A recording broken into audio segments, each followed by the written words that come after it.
Hi, everyone. This is episode 119 of the Hail Married podcast. Today, we're once again joined by our good friend, UTSA Soccer head coach Derek Pittman, and our first UTSA athlete, Zoe May. We hope you enjoy listening to our banter and weird moments. You'll get what I mean when you hear my voice crumble as I ask a question. Not a great moment for me. Well, let's get started.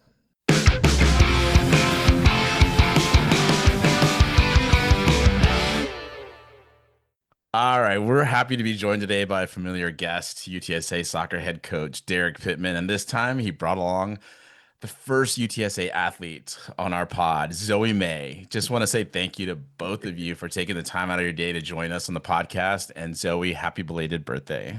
Thank you. I appreciate it. She's old lady now, grandma. Yeah, it's like grandma squad now. Not at all. Wow. Well, no, you'll appreciate it. We played a finishing game just yesterday, and it was the old ladies against the newbies, and so You can guess who won, obviously. the, The the old grandma ladies, won. grandmas won. Oh, yeah. So there's like just four of the old ladies, because I mean it's a pretty young team. So let's be honest. It was 20 and up, so it was actually it was split pretty evenly. Yeah. Okay. All right. Mhm. All right.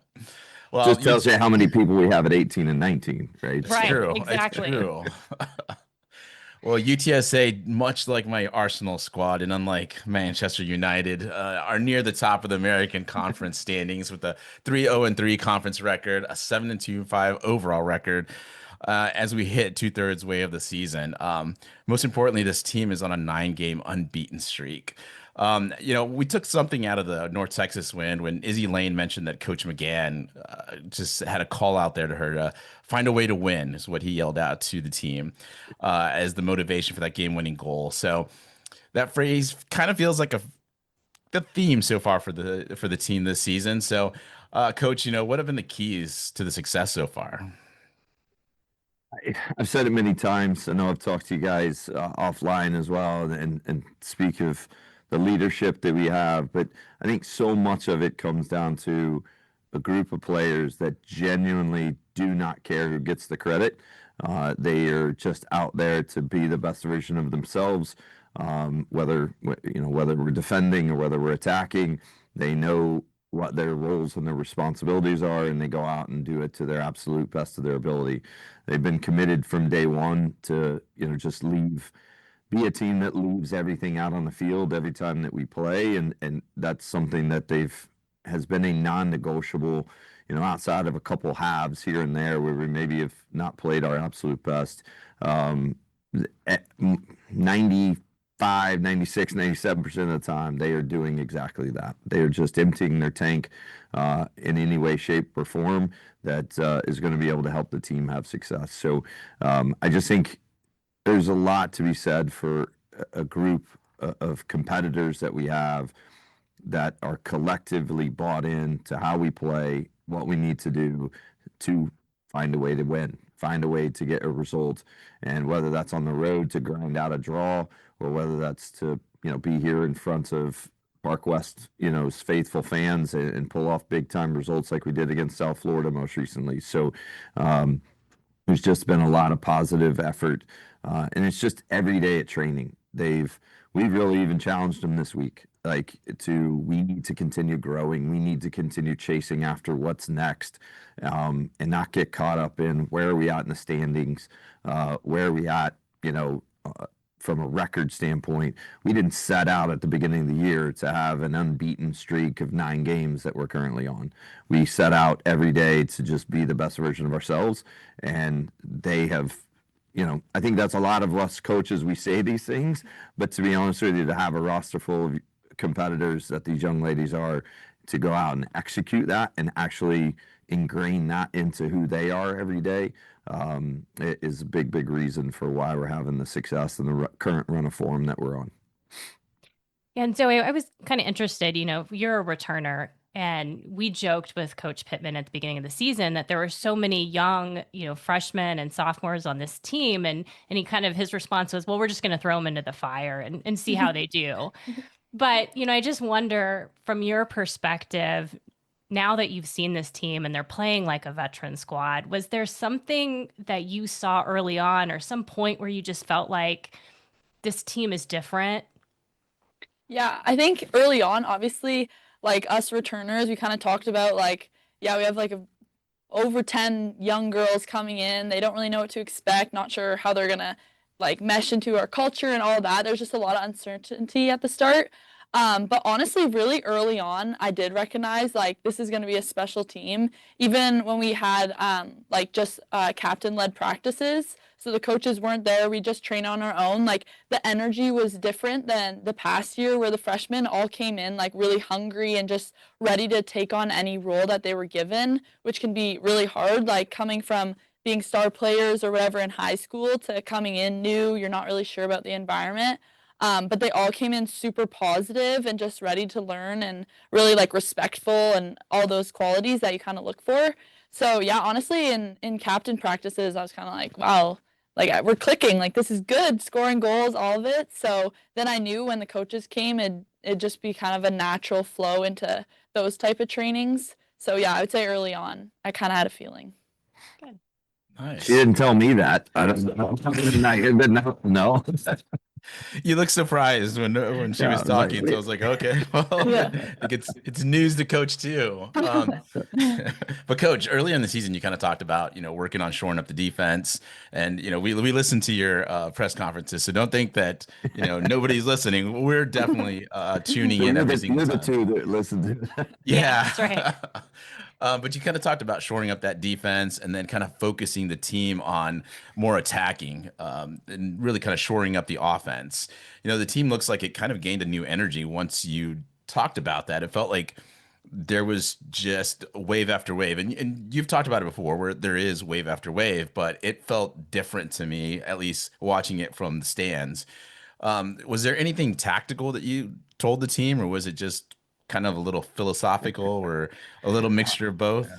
Maybe a little bit, but honestly, I mean, we go through this progression, I would say most every season. I mean, Zoe can even think back to 24 and her first year with us, is that, in preseason, in the very beginning of the year, we're definitely focused on how do we want to defend as a group, right? Like those tactics, those principles can be implemented because it's a lot about his mentality, right? When defending is just purely and simply, do we have the mentality? Do we have the personnel in the right places to go out and stop other teams? That in a lot of ways, maybe that's a little bit easier to coach. But we want to make sure that that's the foundation of who we are. And we talk about that all the time as a team and as a program, is that when teams watch us play, or if you're just a neutral fan that showed up into Park West and want to see, we want to make sure that one of the main things that they're going to see is we're extremely organized and we're extremely relentless in how we press and how we defend, and to be able to disrupt other teams' play. So that's going to be one of the cornerstones of our program and who we do. And that's no secret. That's my goalkeeper background, but the bottom line is we want to make sure that we stop those other teams from getting any sort of rhythm. And then after that, it's becoming to how can we layer on top of that the qualities that we want, and the decisions, we want to make when we have the ball. When we turn teams over, how can we exploit different pockets of space? And everybody's different. One team might come out in a 3-5-2, and we need to get behind their wing backs and be able to use the wide channels. Other times, a team's in the 4-4-2, and now we get our outside backs involved, and that's the available space for us to. And I think that's probably over the last 5 or 6 games, specifically in conference play, that we really focused on. Okay, here's what this team is going to do. This is what we expect them to do. And here's how we can potentially exploit that once we win the ball. And I think, Coach Colleen, Coach Rob have done a phenomenal job helping our players prepare for, the game plan. So that at the end of the day, we've been talking a lot about it over the last couple of weeks specifically. We want our players to have such a level of clarity in their roles and responsibilities that they can go out and play with confidence and conviction and courage, right? Is that they can just be themselves within our system. And I think that that's what you probably have seen over the last run of 5, 6, 7 games is that they're playing with that belief in themselves, and they trust their teammates standing next to them. They trust the game plan, and they're going out to execute and play with conviction and courage. And that's because I tell the players all the time, I can deal with you missing a shot. I can deal with you making a mistake. If you're doing it with courage, if you're doing it with conviction that this is where I'm supposed to be, this is what I'm supposed to be doing.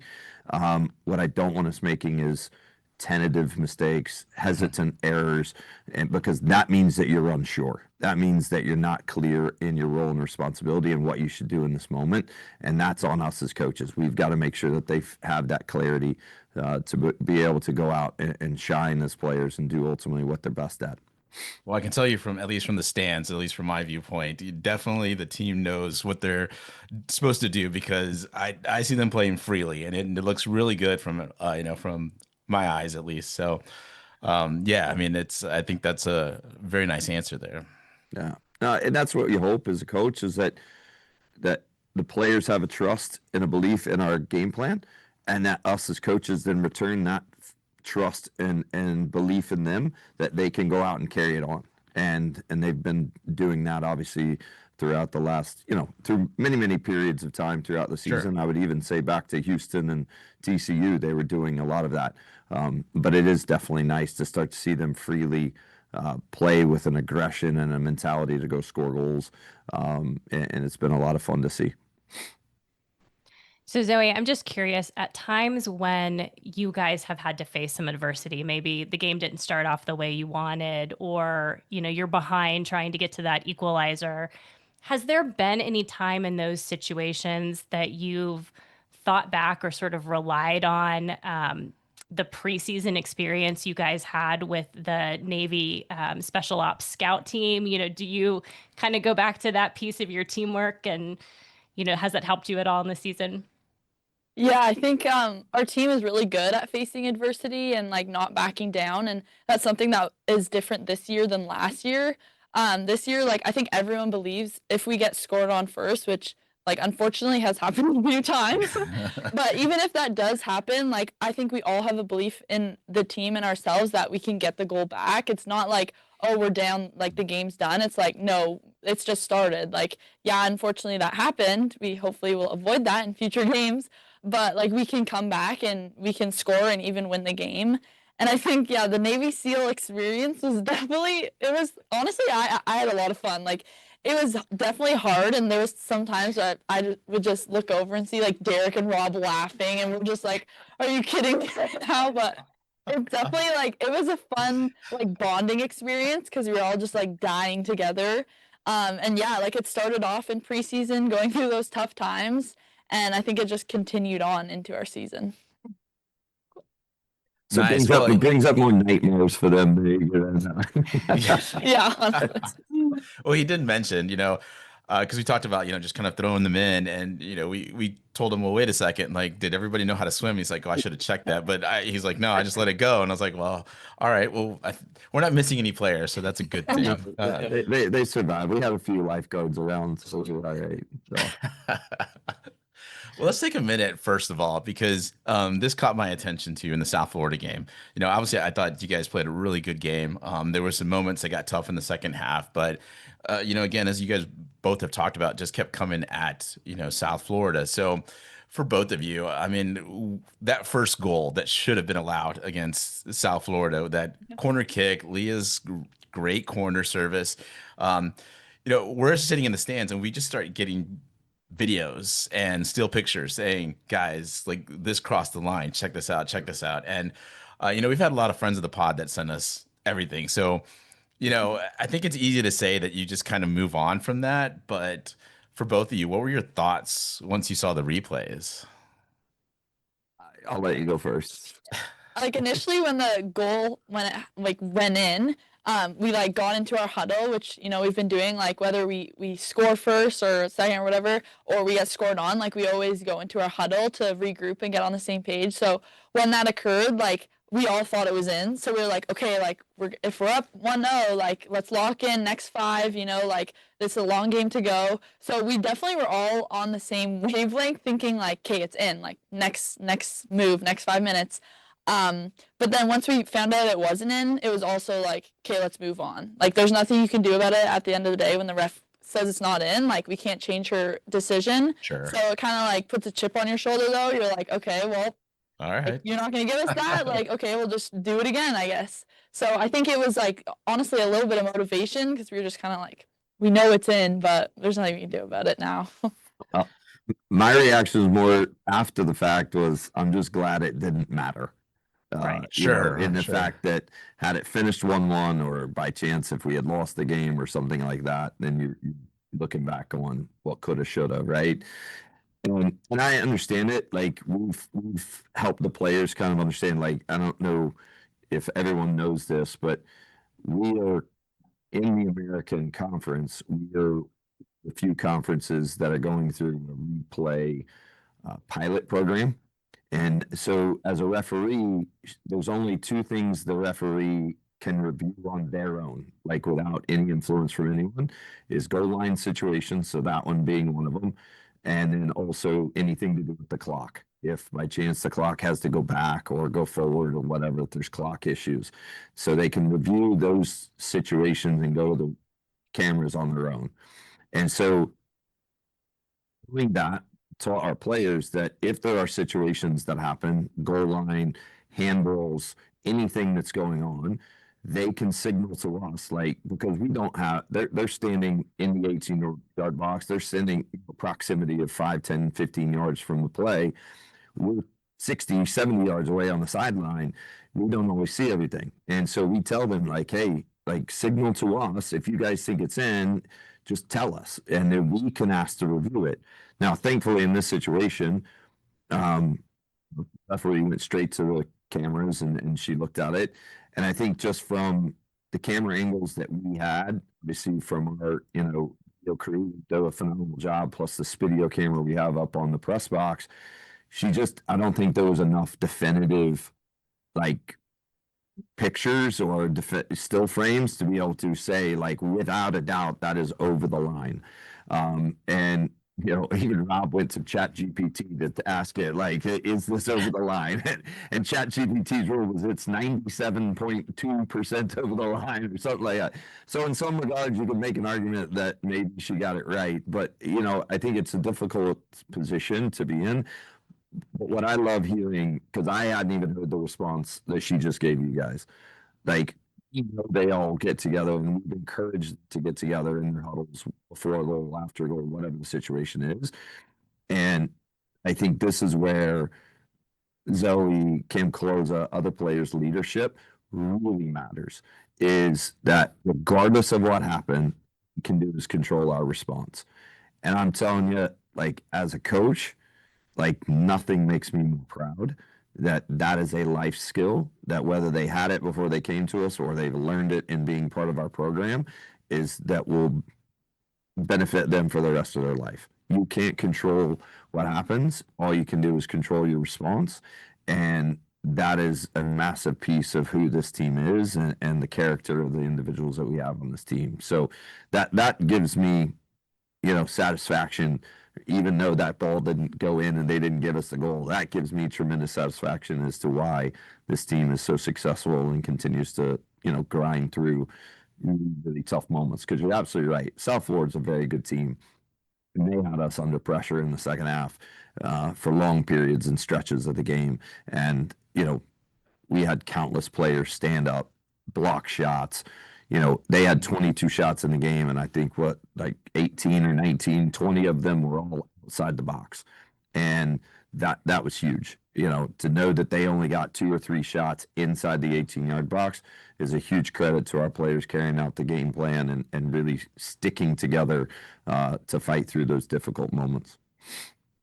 Yeah, I love the answer too, Zoe, because you always want to hear what the players are going to say to each other, because obviously from the fans' point of view, we're a little more upset. We're yelling some things maybe, um, sometimes nice, sometimes not nice, but I think it was the way you guys did respond, because I thought that Michelle Polo's goal was terrific. I mean, excuse me. Um, she just It's choked you up. It's choked yeah, you up. yeah, Is that apparently. good? Is that I was like, good? something happened there. But no, she didn't hesitate on her shot. And then it just felt like you just guys kept coming back and forth. And it just how did it feel though after like having played USF so many times? And I think it's at least 4 times, I think that we had researched before the pod. But it had Correct. been 4 times, I think, and you guys hadn't gotten a result. So how satisfying was that win afterwards? We hadn't even scored on them. So let's be honest. They had outscored us 8-0 in the previous 4 games. I can tell you every goal. We lost 5-0 in 2019. We lost 1-0 in 22, 23, and 24. And then to be able to get the result, obviously, this season for sure. So it's extremely satisfying for me. I look back, and I think I've said this before, when I got here, and we were in Conference USA, our sights were set on North Texas because North Texas at that time, over the Yeah. previous 10 years or so, had been kind of the benchmark in Conference USA. And we got our tails kicked by them in 18 and then slowly closed the gap to where in 21, 22, 23, 24, over the last 5 years, it's definitely been back and forth. And I don't know exactly what our record is over the last 5 years, but I think we've beaten them like 3 times, maybe lost to them twice and tied them once. But the results have definitely turned over the last 5 years. It's the same way when we went into the American. We talked about it. Memphis and South Florida are the benchmarks. And Memphis has been at the top of the table for many years. South Florida is usually right there behind them, if not challenging to knock them off. And so to go from where we were in 2019, losing to South Florida 5-0 here at home, to now turning around, beating them here in 2025, 2-1, is extremely rewarding. And that evolution alone shows the growth and the development and overall competitiveness that our players have in this program and the direction that it's gone. And can't do that without the coaching staff that I've had and the players that we've been fortunate enough to have come through this program. So Zoe, we kind of talked about this a little bit earlier, but the goal of the team at the beginning of the season wasn't for you guys just to go on this, unbeaten streak. It was to make it to the conference tournament and to be competitive there. So as one of the players on this team that has that experience of making it to a conference tournament, what do you say to your teammates to kind of help them focus on finishing out the regular season to achieve that goal instead of getting caught kind of looking ahead?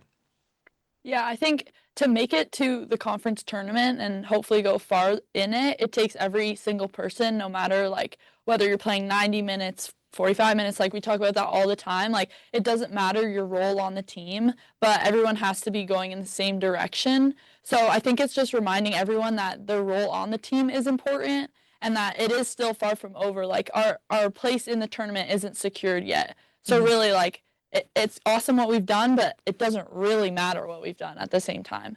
So obviously having that experience, like having been there, I know how much, like how rewarding it is to be there.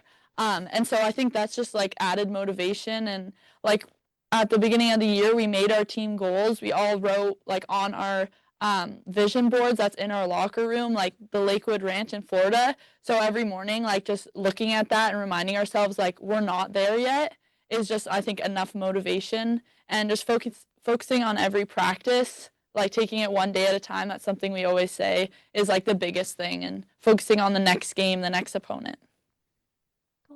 Nice.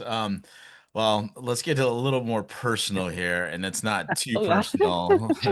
I say personal, but I'm just trying to see if I can freak you guys out a little bit. But honestly, for both of you, some of the things that we don't obviously see as fans is just maybe pregame rituals or even any traditions that you or the team have. So. For both of you, what are those rituals or pregame things that you have to do before a game? Because I will say, when I played, I had to go touch the goal, and then right before the game, since I was a center back, I would go and just dab up with my goalie and just tell him, "There's not going to be any shots coming your way, so don't worry about it. But be ready if something slips by me." So now that I've shared some old story, I'll let you guys go. Okay, I guess I can go first. I have like a few different things. So, definitely one thing is like obviously like left shoe, left shin pad, right shoe, right shin pad.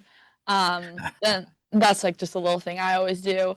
Sure. Addie and I like we both play the same position, so holding mids before the game, we'll do like a like we try to do on beat on the song. We'll go and we'll give each other a chest bump, and it's just like a funny, silly thing we do. And like the big team thing that we do that I don't know if a lot of people know, but it's kind of funny when we have recruits, because they'll be in the locker room with us before games. So before every game, we listen to a song called "We Lit," and we have like a dance, a team dance. So once you're on the team, like everyone has to learn the dance. And so right before we go out, we all like we play the song, everyone gets up, we start dancing, and you just see the recruits like, what is going on? But we're all just like into it, and it's fun. Like it kind of gets you moving, like everyone's laughing, like dancing. So we do that just before we go out. So I feel like those are the biggest superstitious. That's why you guys are always late. You gotta do our dance. I feel like that's gonna make it to, social media at some point in time. Yeah, it's gotta. Yeah, I had no idea. Although definitely give them space in the locker room to kind of do their thing.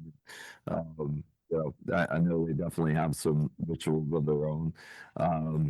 Yeah, what I mean, I've obviously as coaches, you always have certain maybe superstitions. I don't have a ton.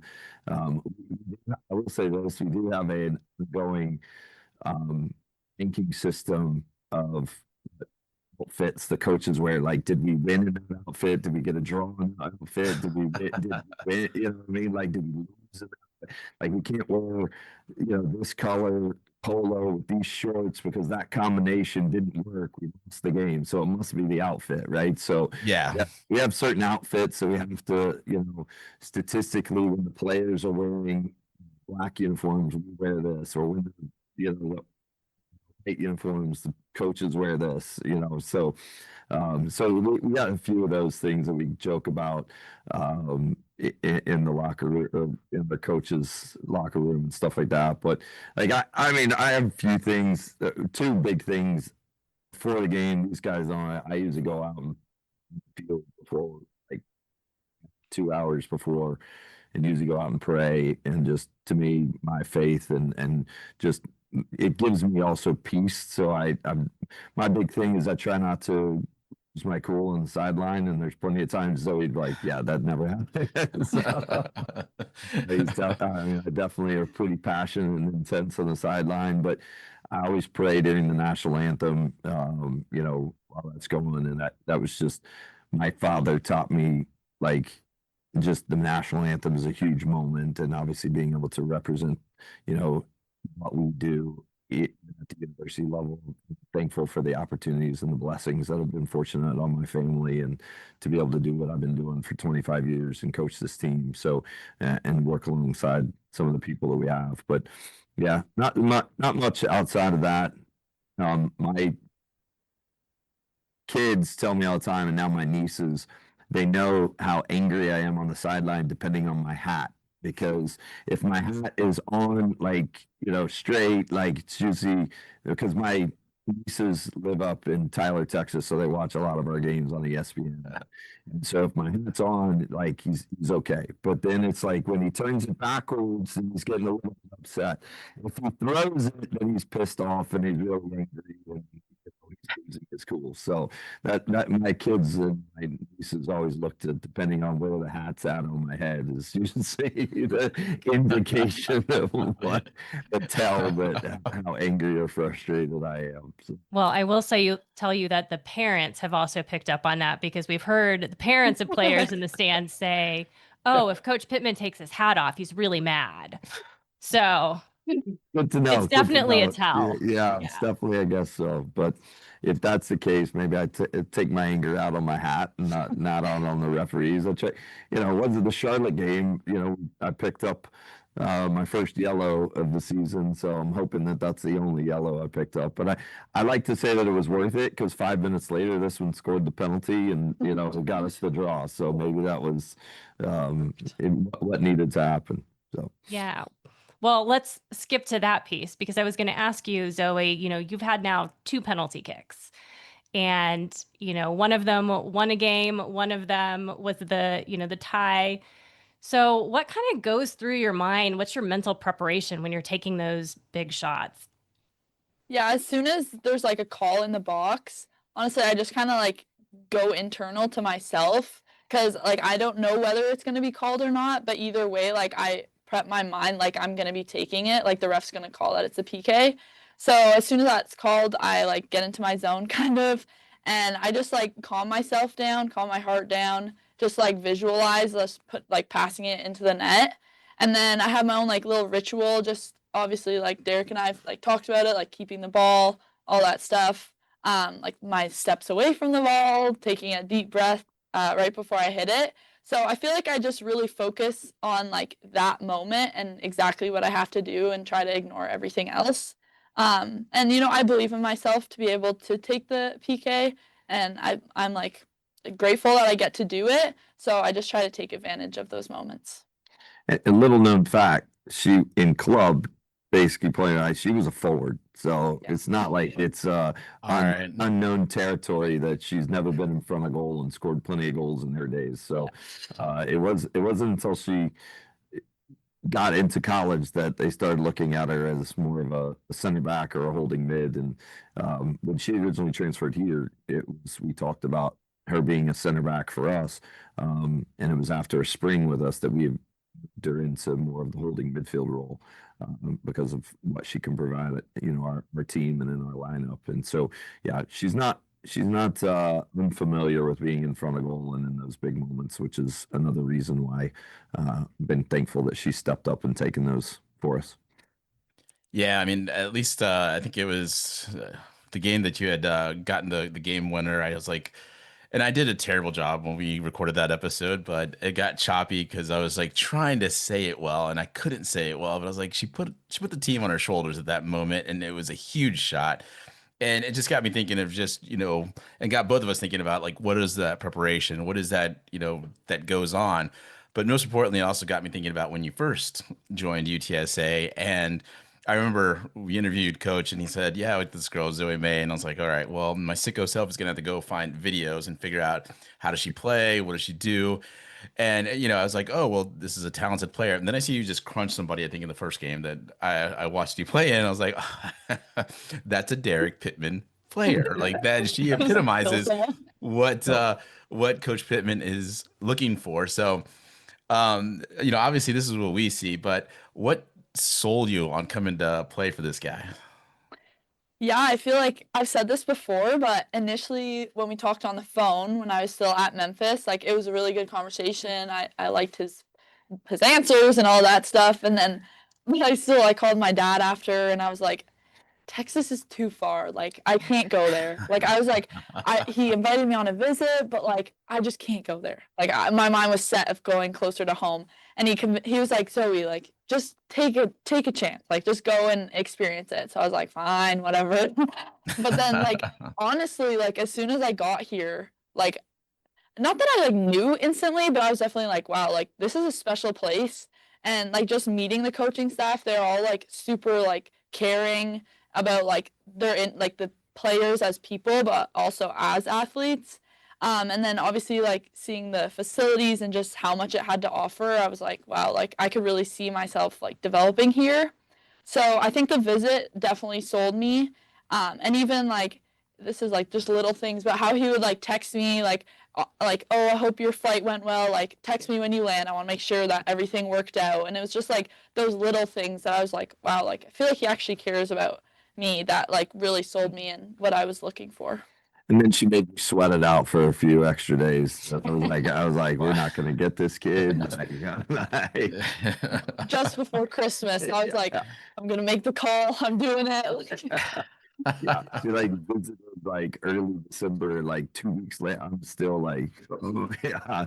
Well, I think you even had one more visit that you Yeah, went on, literally like the day after I yeah, went on another visit. and I'm like, golly, you just obviously, but yeah, no, the rest is history. Grateful that we, been fortunate enough to be able to coach her for sure. It's probably good that she took the visit in the winter instead of the summer. I mean, that might have swung you a different direction. That is true. Yes, had she come in August, I think we probably would have lost her. Like this is too hard for me from Canada. This is too much. Yeah.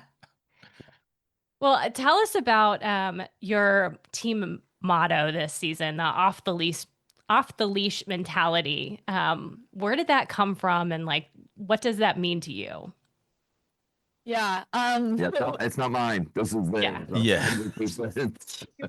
So we had like a team meeting right before like we started at one of the girls' houses, and we made like our 5 goals for the season, and then we wanted to create our team motto. And so in like groups of about 3, we all were just like brainstorming, and this one group, like Addie and Emily, if you know them, like, they're like goofy ones, and like all of a sudden like Addie's like off leash, and I'm just like, I look over at her and I'm like, what are you saying? Like, and she was like, no, like that's cool, like we're like dogs, we're like off leash. And I was like, wait, like that is kind of cool, but it was also kind of like weird because I was like, just off leash is a little short. So then we had like a team vote, and I can't remember who, but I think someone was like off leash mentality, and like immediately everyone was like, oh, like I love that, like it's so cool, and it had a good abbreviation like OLM. So it was really like a team decision, and it kind of stemmed from like a goofy thought that we all kind of like were like, what the heck is that? But it actually has really stuck, and I think everyone still loves it, and we use it. We have our "Who Let the Dogs Out" song we play before we go out. Like it's stuck. So Yeah, no, and then when they told us, like, uh, I mean, it took me a while to wrap my head around it, but it is 100%. Like that is exactly who they are. They're unbelievable human beings, but they walk out onto that field and play at Park West or anywhere, they just have that mentality once the whistle blows is to play with that level of aggression and that level of intensity and has been awesome to see because their discipline and their mentality to go out and carry out and do the things that they need to do is definitely very, very fitting for sure. Yeah, we've enjoyed the barking, by the way. As fans, especially, I think it was the Houston game where they told you guys to stop, and then all of a sudden, like us as fans just took over and said, you know what, we're just gonna help out the team and we're gonna bark. So, that's always been. I don't necessarily know that everyone in the stands chose the right times, but We weren't as locked in, I think, as a team, but we did what we could. It was more like an E for effort. Yeah. We'll get We there. appreciate that. Yeah, So Zoe, some referees have been cool with it. They're like, they Yeah. don't have a problem with it.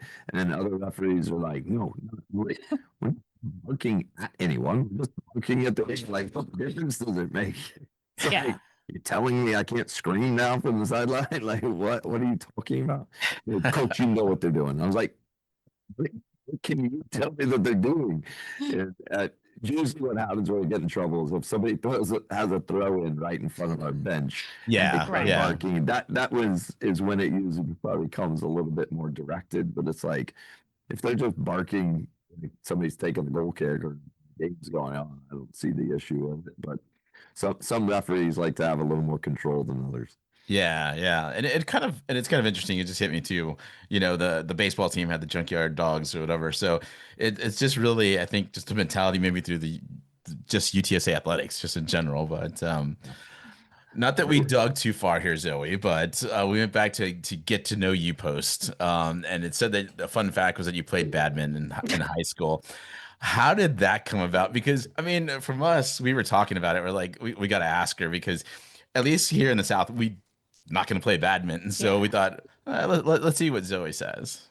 Yeah, so honestly, that was kind of a joke when I like put it in. Like we had the form of get to know you, and I was like, what do I put for like my fun fact? And like a few days before that, I was talking to one of the girls about like high school and the sports we played, and like one of the sports I did was badminton, and she didn't know that was like a sport. Like she didn't even know about badminton. And so we had this whole conversation where I was like, yeah, like telling her how to play, and like I did in high school, and like I have some really funny stories about like the tournaments and stuff. And so then when like I got the form, I was like, well, that's kind of like a weird fact. And so then when it was actually posted, I was like, oh my God, the amount of people that are like, what is this? Like, but it was just kind of like a silly fact that I was talking about with one of the girls. Yeah, it's definitely not very common, especially not in South Texas, but not really in the States at all. Yeah. Now she claims she's good at pickleball, but I've been improving. I'll just say that. It's kind of the same concept. Yeah, it's just almost there. racket sport. So, Yeah, yeah. All right, coach. Well, we're getting here close to going to Tulsa. So as you're heading out there, as what are the keys to victory that, the fans and us as viewers can, look for? we got to stop them from scoring goals. They are probably one of the most attacking. Currently scored 35 goals, I think, on the season. They've got Jordan Frederick up front, who's got 11 goals and I think 7 assists. Blaine Shute, who's the number 9 center strikers. I think she's got like 8 or 9 goals and 6 assists. They have one of the most potent attacking, groups up front. Another kid, Castleberry, who's a freshman that plays kind of on their left wing. They've got Hannah Chance, who's an Oklahoma State transfer that comes off the bench.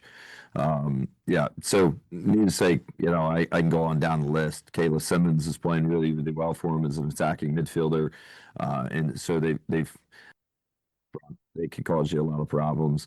They came back from 3-1 down against South Florida, tied up 3-3. They were down 2-0 against Florida Atlantic and scored 2 goals in the final 5 minutes to make it 2-2. So they're extremely talented team. They're very aggressive in their attack. They've got definitely some talented players up front that we've got to pay attention to. And, so we've got to do what we do best, which is be organized defensively and limit their chances, or if they do get chances, make sure they're, in less dangerous areas, if you will. But I do think there's some opportunities for us to attack them. I do think there's some opportunities for us to cause them some problems going the other direction, whether that's in transition or whether it's just in the basic build-up phases of the game. And that's a lot of things that we've been working on over the last, 4 or 5 practices is, how do we need to slow them down, obviously, at the end of the day, and then also how do we go on the road and score some goals. And so those are big keys for us. Set pieces are always going to be massive. That's a part of what we do really, really well. I mean, I think we've scored 50-60% of our goals off of set pieces, whether those are corners and free kicks and so on and so forth. And, when you have the big dogs that we have, like Zoe and Cam Koza and, others that can be really dangerous on set pieces, you want to make sure you're giving them the best opportunity to be dangerous. And, our service has definitely improved recently on our corners and our free kicks, which has also set us up to be successful, on those moments. We can score goals through the run play. Michelle Polo has obviously proven that. Brooklyn Bailey has been dangerous. Ava Jackson, Izzy Lane, Emily Eckman. Again, I can go on down the list. I think we have a lot of really good attacking players that are finding their current form right now, and so we want to make sure we're setting them up for success as well. It's nice that this is our only game this week, and we can kind of really just focus on one opponent, and giving our players the best opportunity to be healthy and covered and energized to going into this game. So it's going to be a tough contest. Obviously, is my alma mater, so it's a little bit of my hometown going back to T-Town, and so I'm excited about that. We're there for all of 26 hours. I think we land at 2 and we leave the next day at 4 or 4:30. So, it's a quick turnaround, but our full focus is on doing what we need to do, preparing for this team, and like Tulsa's always been a bit of a thorn in our side. We had a tough loss against them last year.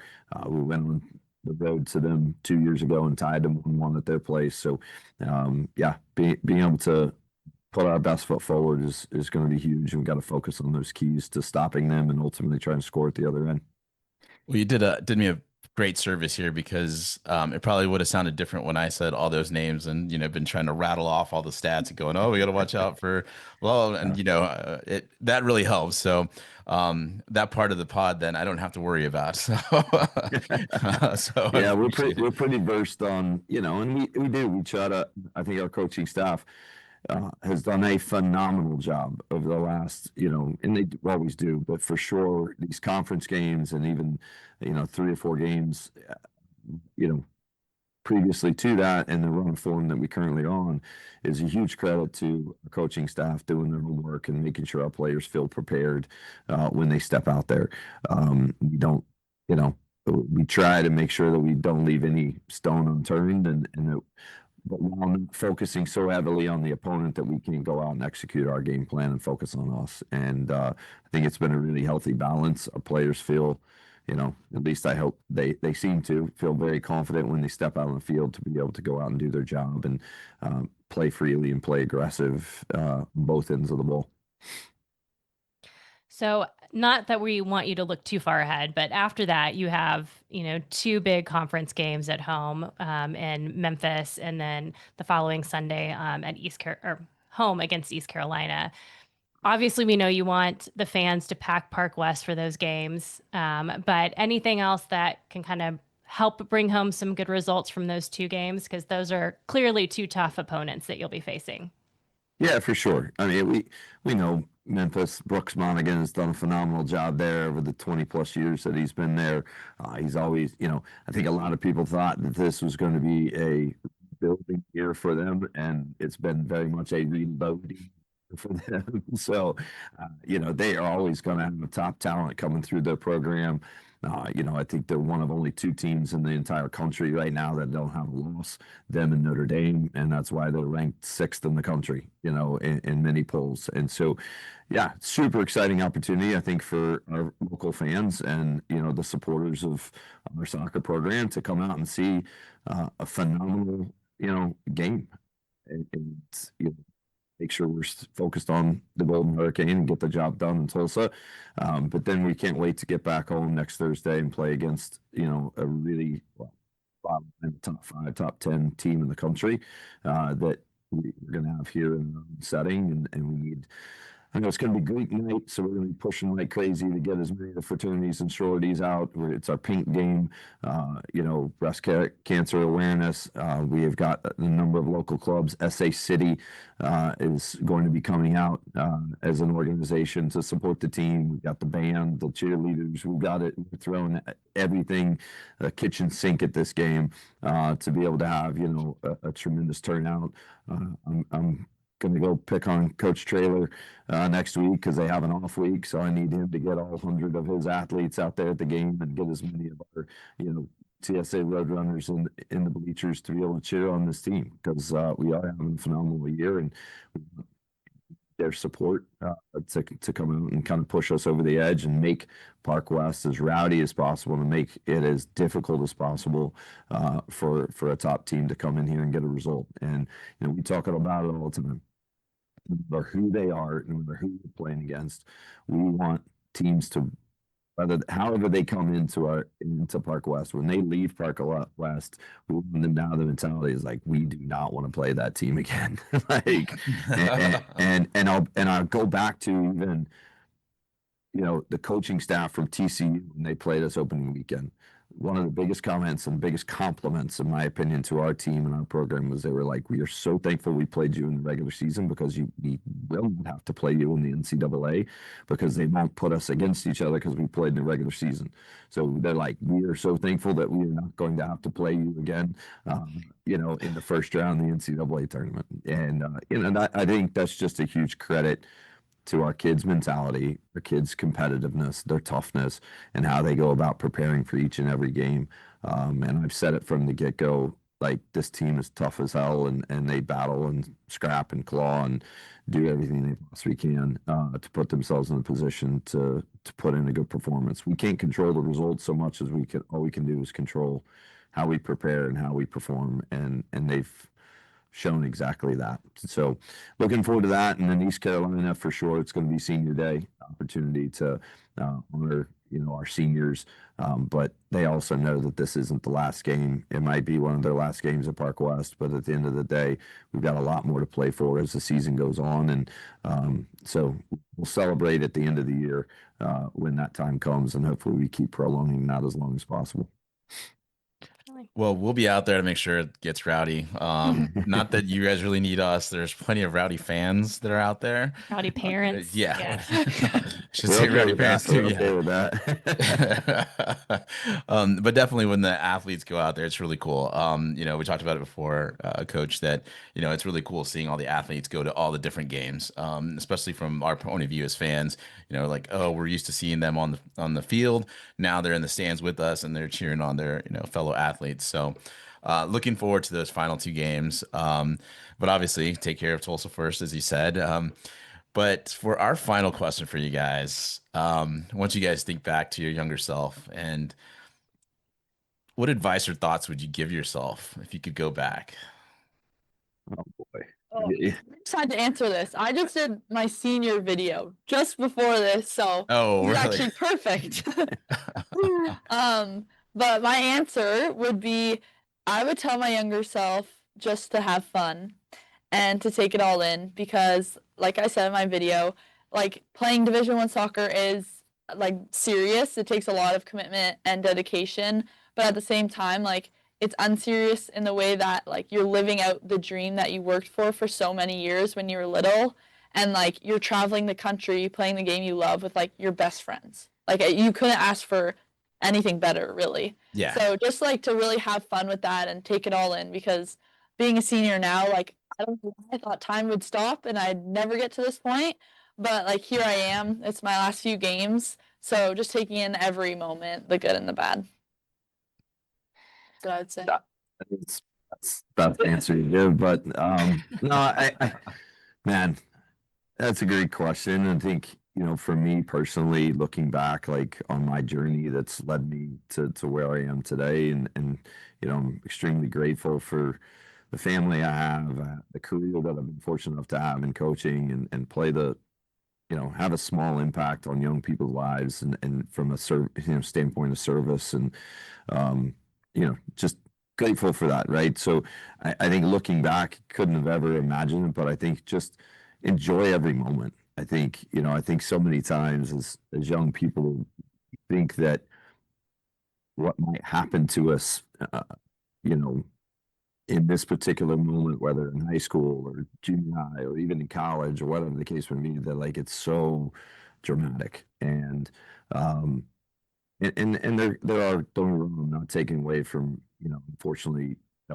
tragedies or catastrophic things that may or may not happen, but I'm just in the sense of like, whether it be about playing time, whether it be about losing position, or whether about struggles that you might go through, dips of form that don't, it's just, it's so much of it is about how you respond. And like I said, that's why I got a little bit emotional when hearing what Zoe was talking about, even in the game against South Florida, is that is probably one of the most significant things that I want to be able to teach our players is that, it's about how you respond, and you have a chance to look at it from two different perspectives. You can play the victim and feel sorry for yourself that this is happening to me, or you can respond in a positive way in regards to looking at this as an opportunity. And I think for our players and that we've had come through this is that, don't look at it from sour grapes and woe is me and victim mentality. I think we've all been there. Got plenty of stories of me going through those challenges and looking at it as an opportunity to grow and get better and respond in a positive way. And again, for me, just giving God the glory in the sense of, the grace that I've been fortunate enough to have through my life and so on and so forth. Just keeping that perspective, if you will, and how to respond in a positive way to the adversity and challenges, because adversity and challenges are going to come to all of us. It's about how we respond and the lens at which we look through and how we handle that is the big piece of it. Well, guys, I did keep only one joke, I think, about Man U this time. So you're welcome, Coach. Yeah, I appreciate it. Thank you very much. So it's painful. I get it from Rob and the rest of my staff on a regular basis. So. Awesome. It's good to hear. It's good to hear. Um, but no, seriously, I really appreciate you guys taking the time with us. Obviously, always fun having you on, Derek. It's never a bore. You always give us some really great answers. So it's always a fun time to just jump onto Zoom here. And then Zoe, again, just great to have you on. Really excited to see what you have done throughout your career. Obviously, we're going to be fans for life. I mean, we don't stop following many of you guys, when we start following you on Instagram. So we'll be your fans there for life. And really just appreciate both of you guys taking the time today. And, obviously, birds up. Birds up, yeah. Appreciate you guys. Thank you so much. Birds up. Birds up.